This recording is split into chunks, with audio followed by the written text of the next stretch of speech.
Trying to keep your house organized when there are little kids running around, well, that's about as easy as shoveling snow in a blizzard. Am I right? But I have a few tips that might make it a little easier for you. Stick around.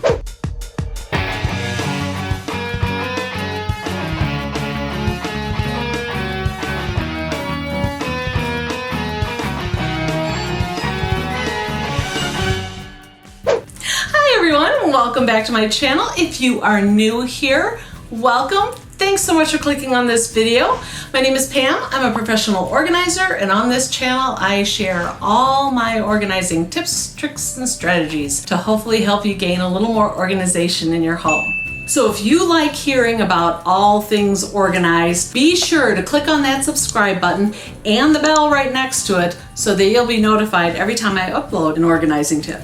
And in this video, I'm going to talk about 5 ways that'll help you declutter and regain that organization in your home. So my number 1 tip is to assign an area in your home for the toys to be put, and that is where they stay. Now, I have been in hundreds of homes where the entire house is the playroom for the kids. If you assign a specific room or a specific area of, let's say, a family room to be the play area, you will start regaining organization in your home. Now, I understand if you don't have a room to designate as a playroom in your home. I mean, I was a mom of 3 kids. We were in a 990 square foot home. Whew, had to get creative with where I let them play. So what I suggest is if you don't have a specific room that you can designate as a playroom, let your child's bedroom be their playroom. So I didn't have a playroom that I could designate for my kids. So therefore, their bedrooms became their playrooms. Their toys needed to stay in those rooms. They were not allowed out into the other rooms around the home. And that wasn't cruel. It just gave them a spot that they knew they could go and have all the fun they wanted with their toys, yet it didn't disrupt all the organization around the rest of my home. Your house is a limiting container. It has limits. Teach your children that there are limits in life. It is a life lesson. If they know there's no boundaries or no limits to all the stuff they can have when they're young, they are in for a rude awakening when they move out. Now, this isn't something cruel. It is just teaching them a reality of life. And here's a reality for you. Did you know that the average 10-year-old in America owns over 230 toys, but they only play with about 12 regularly? So there you go.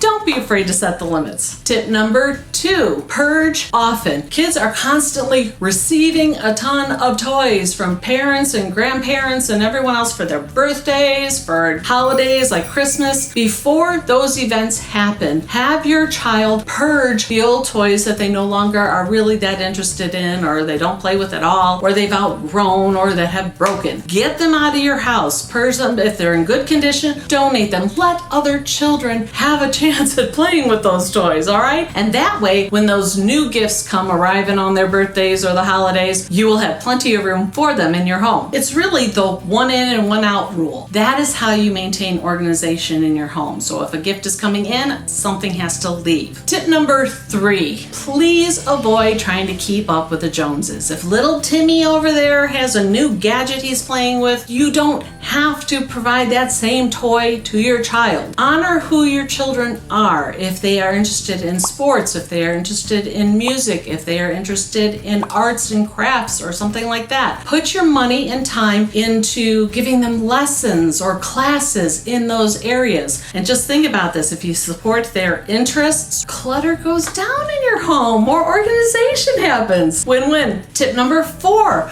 try using a swap box. I used to keep a big bin, like those Sterilite bins that you get that you can put lots of blankets in and stuff. Keep one of those bins with the overflow of toys. And at the end of the month, any toys that they're tired of playing with, they can swap out for one of the toys in the box. They can swap out just one toy, or they can swap out 3 or 4, however many toys they're kind of tired of playing with actively right now. They can swap it out with the toys in the boxes. It's kind of like having new toys every month. Just keep it rotating. It keeps the toys fresh and they don't get bored with them. And it reduces clutter in your home. Ding! Tip number 5, set an example for your children. They are observing everything you do, and if they see you not purging things you no longer need, you no longer love, they will start hoarding and gathering all their toys and not letting them go. If you are not willing to let go of stuff you no longer need, use, or love, they are not going to do it. Show them it's okay to let go of items when they no longer serve a purpose. Okay, so those are my 5 tips to help you declutter and regain organization when there are little kids running around. And for those of you who have stuck around till the end, here is my bonus tip. If you are feeling guilty about having your child purge the excess toys in your home, I want you to think about this. Studies have shown that too many toys actually stifle their creativity. By having fewer toys, it kind of encourages your children to come up with new and creative ways to play with those toys. I remember that my own kids used to come up with a game called Kid Olympics, and they would take the toys that they had been playing with in one way and they'd incorporate it into these Olympic games. It was so much fun to watch. So give your children a chance to show you their creative side. And here's another thing. Children often will throw more tantrums and have more meltdowns if they have too many toys to choose from. It's overwhelming to them, and they feel pressure to jump from one toy to the next toy to the next toy to play with all these wonderful toys we've purchased for them, and that is putting so much stress on them. By having fewer toys, it'll help reduce their stress and they won't be feeling so overwhelmed,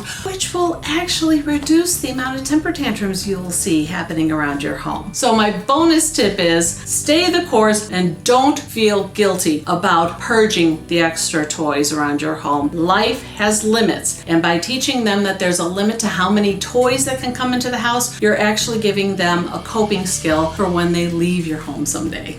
Okay, I hope this tip helped. If it did, please let me know by giving me a big old thumbs up. Poke that like button below because it really helps out my channel. Take care, and I'll see you next time.